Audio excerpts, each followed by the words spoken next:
Hi friends, പുതിയൊരു വീഡിയോയിലേക്ക് എല്ലാവർക്കും സ്വാഗതം. അങ്ങനെ ഇനി വരാൻ പോകുന്ന ഒരു എപ്പിസോഡിൻ്റെ റിവ്യൂ ആണ് കേട്ടോ പറയുന്നത്. ഇപ്പം മലയാളം അവസാനിച്ചിരിക്കുന്നത് ഇനി തമിഴിൽ നിന്നുള്ള ഒരു ഭാഗങ്ങൾ വെച്ചിട്ടായിരിക്കും തുടങ്ങാനാണ് ഇപ്പോൾ കിട്ടിയിട്ടുള്ള ഒരു ന്യൂസൊക്കെ. അപ്പോൾ അതെന്തായാലും വിക്രം ജയിലിലേക്ക് പോകുന്നൊരു ഭാഗമാണ് ഇനി മെയ് 18 ഉള്ള ഒരു എപ്പിസോഡിൽ തുടങ്ങാൻ പോകുന്നത്. അപ്പോൾ അതിൻ്റെ ഒരു ചെറിയൊരു റിവ്യൂ നമ്മൾ പറയുകയാണ്. നമ്മളിപ്പോൾ ഇനി എപ്പിസോഡ് ഇട്ടാതെ വെച്ചിട്ടുണ്ടെങ്കിൽ നമ്മുടെ ചാനൽ ഡൗൺ ആവും. അപ്പോൾ അതുകൊണ്ട് തന്നെ നിങ്ങൾക്ക് ഇനി ഞാൻ വീഡിയോസൊക്കെ ഇടുമ്പോൾ നിങ്ങൾക്കത് എത്തിച്ചേരൂല, നോട്ടിഫിക്കേഷനൊന്നും വരില്ല. അപ്പോൾ അതുകൊണ്ട് നമ്മൾ ഇടയ്ക്കിടയ്ക്ക് ഇതുപോലെ തമിഴിൽ നിന്നുള്ള ചെറിയൊരു റിവ്യൂ നമ്മൾ ഇടുന്നതായിരിക്കും കേട്ടോ.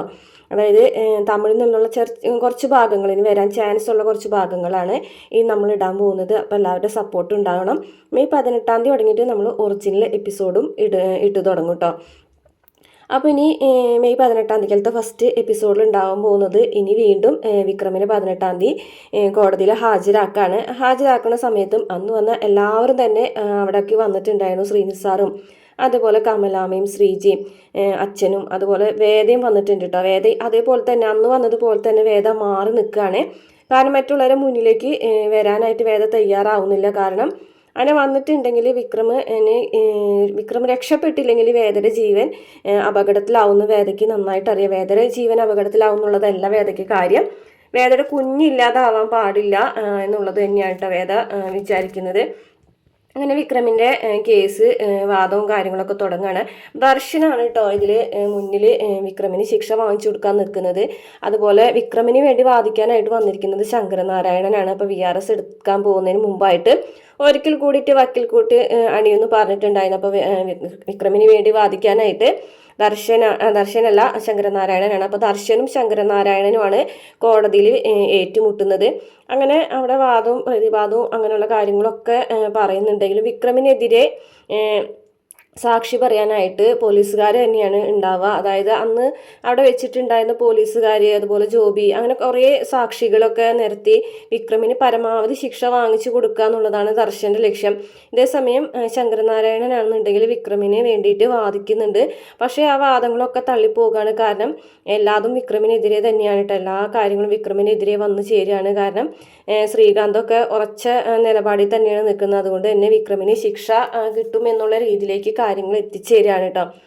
അങ്ങനെ അവസാനം വിക്രം തന്നെയാണ് കുറ്റം ചെയ്തത് എന്നുള്ള കാര്യമാണ് അവിടെ തെളിയിക്കപ്പെടുന്നത്.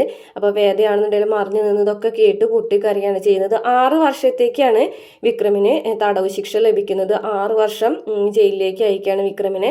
അങ്ങനെ ശങ്കരനാരായണനും അതുപോലെ തന്നെ മാഷുക്കും എല്ലാവർക്കും ഭയങ്കര സങ്കടമാവാണ് കേട്ടോ. ഇങ്ങനെ ഒരു വിധി ഒരിക്കലും ഉണ്ടാവുമെന്ന് പ്രതീക്ഷിച്ചതല്ല. പക്ഷെ എല്ലാ കാര്യങ്ങളും വിക്രമിനെതിരെ വരുമ്പോൾ പിന്നെ വേറെ നിവർത്തിയില്ല. അപ്പം ചന്ദ്രശേഖരനെ കൊന്നത് വിക്രമാണ് എന്നുള്ളത് തെളിയുമ്പോൾ വിക്രമിനെ ജയിലിലേക്ക് അയക്കുകയാണ് ചെയ്തത്. 6 വർഷത്തേക്ക് വിക്രമിനെ ജയിൽ ശിക്ഷ വിധിക്കുകയാണ് ചെയ്തത്. അപ്പോൾ ആകെ വിഷമത്തോടു കൂടിയിട്ട് സങ്കടത്തോടു കൂടിയിട്ട് വിക്രം ജയിലിലേക്ക് പോവുകയാണ്. ആ ഒരു സമയത്തും വേദ വരാതാവുമ്പോൾ വേദന വിക്രം ചോദിക്കുന്നുണ്ട് കേട്ടോ. പക്ഷെ ആർക്കും തന്നെ വേദനയെക്കുറിച്ച് അറിയില്ല. അപ്പോൾ അവർ പറയുന്നുണ്ട് എന്താണ് സംഭവിച്ചതെന്ന് അറിയില്ല.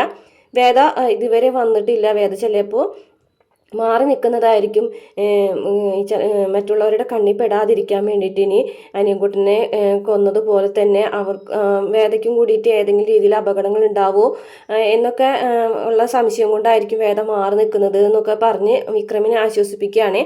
അന്നേരം വിക്രം പറയുന്നുണ്ട് വേദനയായിട്ട് എന്ത് തന്നെ ആയാലും ജയിലിലേക്ക് വരണം എന്ന് പറയാണ് കേട്ടോ. അപ്പോൾ അത് ശിക്ഷ കിട്ടിയത് കൊണ്ട് തന്നെ വിക്രമിന് വല്ലാത്തൊരു സങ്കടമുണ്ട്. എല്ലാ സത്യങ്ങളും തെളിയിക്കാൻ പറ്റും എന്ന് തന്നെയാണ് വിക്രം വിചാരിച്ചിരുന്നത്. പക്ഷേ എല്ലാ പ്രതീക്ഷകളും തെറ്റിച്ചുകൊണ്ടാണ് കേട്ടോ അവരുടെ ഭാഗത്തു നിന്ന് ഉറച്ച സാക്ഷികളും കാര്യങ്ങളൊക്കെ കൊണ്ടുവന്നപ്പോൾ തന്നെ വിക്രം തന്നെയാണെന്ന് കുറ്റക്കാരെന്ന് തെളിഞ്ഞപ്പോൾ അത് അതിൽ ശിക്ഷ സ്വീകരിക്കല്ലാതെ വേറെ നിവർത്തിയില്ലാതാവുകയാണ്.